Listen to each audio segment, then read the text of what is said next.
2010 release ஆன லேஜியன். ஆண்டவருக்கு சேவை செய்யும் சேவகனா இருக்காரு நம்ம ஹீரோ. ஒரு பக்கம் அவரு பூமிக்கு வராரு, இன்னொரு பக்கம் ஆண்டவர் மனித இனத்தையே அழிக்க பாக்குறாரு.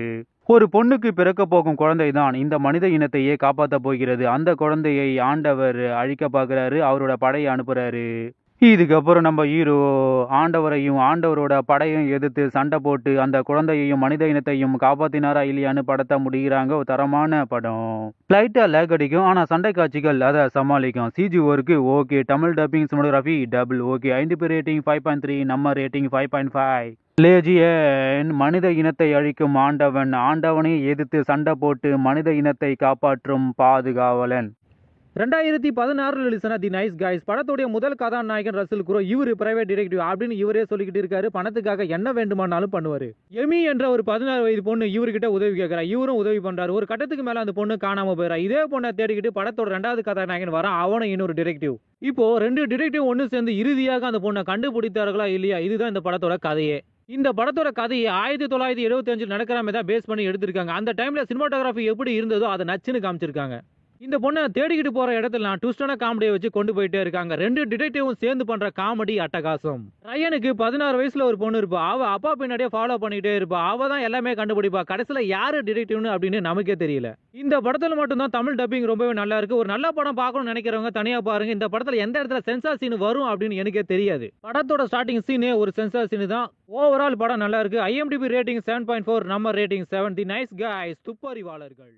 1995 ரிலீஸ் ஆன தி அமேசிங் பாண்டா அட்வென்ச்சர். ஸ்கூல் படிக்கிற 12 வயசு பையன் ரயனுக்கு மிருகங்களை கண்டாலே பிடிக்காது. ஏன்னா இவனோட அப்பா சைனாவில் மிருகங்களை பாதுகாக்கிற ஒரு பாதுகாவலர். எப்ப பார்த்தாலும் வேலைன்னு சைனாவிலே இருக்காரு. இதனாலே அப்பா மேல பையன் கோபமா இருக்கான். இவனோட அம்மா பையனை சைனாவுக்கு அனுப்புறாங்க. ஆனா இவனுக்கு பிடிக்கல. வேற வழி இல்லாம சைனாவுக்கு வரான். இவனோட அப்பன் பையனை துளி கூட கண்டுக்காம ஒரு பேண்டாவை காப்பாத்த காட்டுக்குள்ள போறாரு. இவருக்கு உதவி பண்ண ஒரு சைனா பொண்ணு அவளோட தாத்தாவும் கூடவே நம்ம ஹீரோவும் காட்டுக்குள்ள போறாங்க. 2 சைனாக்கார திருட்டு பசங்க 2 பேண்டாக்களை கடத்துறாங்க. அதுல ஒரு பேண்டாவை நம்ம ஹீரோவோட அப்பா காப்பாத்தி நம்ம ஹீரோவையும் அந்த சைனா பொண்ணுக்கு இங்கேயே இருக்க சொல்லிட்டு இவரு மட்டும் அந்த பேண்டாவை ஹெலிகாப்டர்ல கொண்டு போறாரு. ஆனா இவங்க 2 பேரும் இன்னொரு பேண்டாவை அந்த சைனாக்காரன் திருட்டு பசங்க கிட்ட இருந்து அந்த பேண்டாவை காப்பாத்துறாங்க. அவனுங்க இவங்கள துரத்துறாங்க. இவங்களும் வழி தெரியாம காட்டுக்குள்ள ஓடி போயிட்டாங்க. இன்னொரு பக்கம் நம்ம ஹீரோவோட அப்பா பையனை தேடிக்கிட்டு இருக்காரு. இதுக்கப்புறம் நம்ம ஹீரோவும் அந்த சைனா பொண்ணை காட்டுக்குள்ள மாட்டிக்கிட்டு வீட்டுக்கு போக வழி கண்டுபிடிச்சு அந்த பேண்டாவை காப்பாத்தினார்களா இல்லையா. ஒரு சீன்ல இவங்க உடம்புல அட்டைப்பூச்சி ஓட்டிக்கும். உடனே இவங்க 2 பேரும் ட்ரெஸ் அவுத்து போட்டுட்டு தண்ணிக்குள்ள போய் ஒளிஞ்சுப்பாங்க. அந்த சீன் செம காமெடியா இருக்கும். தமிழ் டப்பிங் சினிமாட்டோகிராஃபி ரெண்டுமே ஓகே. ஐடிபி ரேட்டிங் 5.7, நம்ம ரேட்டிங் 5.5. தி அமேசிங் பாண்டா அட்வென்ச்சர் கண்டுபிடி வழியை. 22 ரிலீஸ் ஆன தி லையர். ஃபேஷன் ஷோல நடிக்க வாய்ப்பு கிடைச்சு அதெல்லாம் உதவி தள்ளிட்டு நாட்டுக்காக உழைக்கிற நம்ம சோல்ஜர் ஹீரோயினி எதிரிகளை கொலை பண்ண போன இடத்துல தனியா மாட்டிக்கிட்ட எதிரிகளும் இவளை சுத்தி வளைச்சிட்டாங்க. இவங்க இருந்து தப்பிக்க நம்ம ஹீரோயினி அங்க இருக்கிற சுரங்க பாதைக்குள்ள போறா. ஆனா அங்க போன பிறகுதான் தெரியுது இது ஒரு ஆராய்ச்சி கூடன்னு. இங்க ஏதோ ஒரு மிருகத்தை வச்சு ஆராய்ச்சி பண்ணிருக்காங்க போல. நம்ம ஹீரோயினி எதிரிகளும் சண்டை போடும் போது தூங்கிட்டு இருந்த அந்த பீஸ்டை எழுப்பி விட்டுட்டாங்க. இதுக்கப்புறம் இவங்க எல்லாருமே அந்த பீஸ்ட் கிட்ட மாட்டிக்கிட்டு படாத பாடுபடுறாங்க. நம்ம ஹீரோயினை காப்பாத்த அந்த டீமும் இந்த பீஸ்ட் கிட்ட மாட்டிக்கிட்டு அல்லோல படுறாங்க. இதுக்கப்புறம் இவங்க தப்பிக்க என்ன பண்ண போறாங்கன்னு படத்தை முடிக்கிறாங்க. ஆனா படம் செம மொக்க. சிஜி ஒர்க்கில் அந்த பீஸ்ட்டை கோஸ்ட் மாதிரி காமிச்சு நம்மள வெறுப்பாத்துறாங்க. தமிழ் டப்பிங் சினிமோகிராஃபி ரெண்டுமே கேவலமா இருக்கு. ஐஎன்டிபி ரேட்டிங் 4.6, நம்ம ரேட்டிங் 4.4. தி லையர் பீஸ்ட் மோடு. 2021 ரிலீஸ் ஆன இன்ஃபினிட் படத்தோட கதாநாயகர் ஒரு பைத்தியக்காரன் அப்படின்னு ஊர்ல இருக்கிற எல்லாரும் ஒரு பொருளைய கலப்பி விட்டுட்டாங்க. இவர் எந்த இன்டர்வியூக்கு போனாலும் ஒன்னு அடிக்கிறாங்க இல்லைன்னா கடிக்கிறாங்க. இதுல கடுப்பான நம்ம ஹீரோ பொழுது போகாம இருக்க ஒரு வாளை ரெடி பண்றாரு. ஆனா இந்த வாள் 1750 செஞ்ச வாள்.